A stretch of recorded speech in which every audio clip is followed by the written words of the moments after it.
Good morning, homesteaders, and welcome to the Bear River Homestead. In today's episode, we're going to be talking about fodder, its benefits, and I'm going to show you a super simple and cheap way of growing it yourself. Believe me, your animals will thank you for it.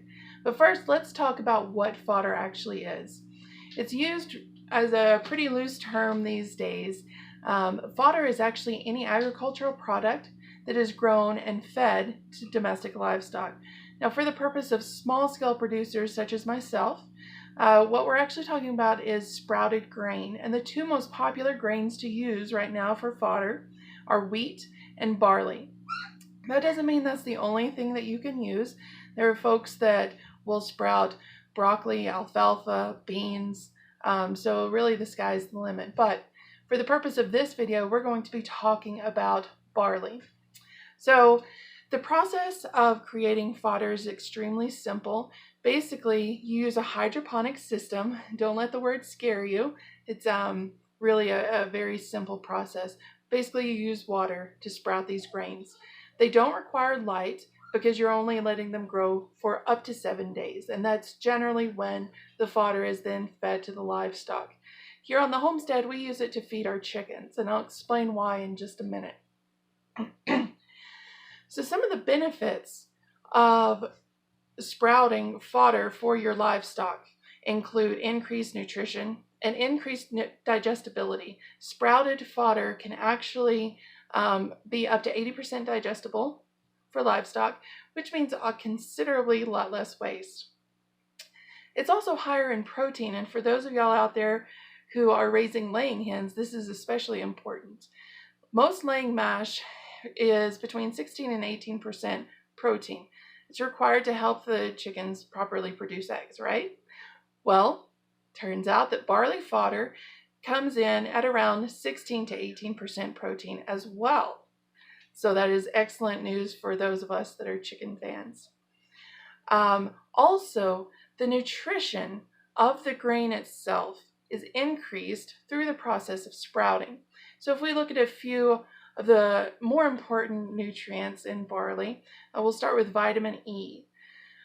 In the grain form, barley contains about 7 milligrams of vitamin E per kilogram of dry matter. However, once it's sprouted, that number jumps up to over 62 milligrams of vitamin E per kilogram. Beta carotene, the yummy stuff that's in carrots, right? It's found at a little over 4 milligrams in the barley grain, but once it's sprouted, that jumps up to over 40 milligrams per kilogram of fodder. Also, I want to talk a little bit about biotin. Biotin is extremely important to just about every animal, but for chickens, it is absolutely necessary for proper thyroid and adrenal system functions, as well as the reproductive system, which again includes eggs. It also plays a role in proper feathering. Unfortunately, it's also one of the most common deficiencies in laying hens. Now, barley contains about 0.1 milligrams of biotin per kilogram, but once it's sprouted, that jumps up to over a full milligram per kilogram of barley fodder. This obviously is a huge increase, and for a nutrient as important as biotin, any gain is good. Finally, I want to talk a little bit about folic acid. I'm sure most of you are aware that it is absolutely necessary to growth of just about all animals. This includes poultry. Folic acid is found at just around 0.1 milligram per kilogram. But in barley fodder, that jumps up to, again, over 1 milligram per kilogram. So it's very obvious that the sprouting process will help you gain a huge amount of nutrients for your girls. I know a lot of people are wondering right now, how much time is this going to take? It's actually an extremely easy process. I'm going to show you how to make a super simple fodder system.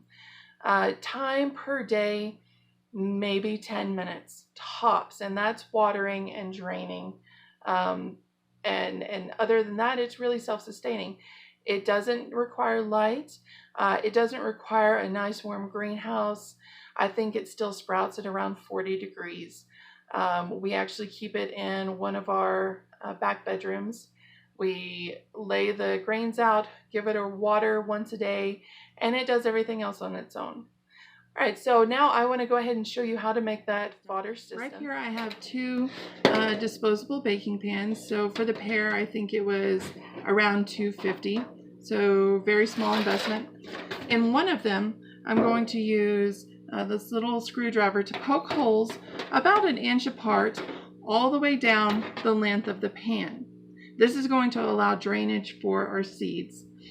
So once I complete this, I'll come back and show you what our next step will be. All right, so now we have our holes punched in the bottom of the first pan. And this again will be for drainage for the seeds. You're going to slide that pan into the pan that does not have the holes in it.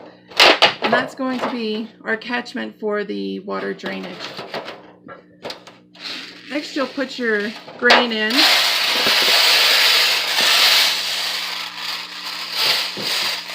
And again, you can use any whole grain. Obviously, anything that's been chopped, cut, or crimped will not work.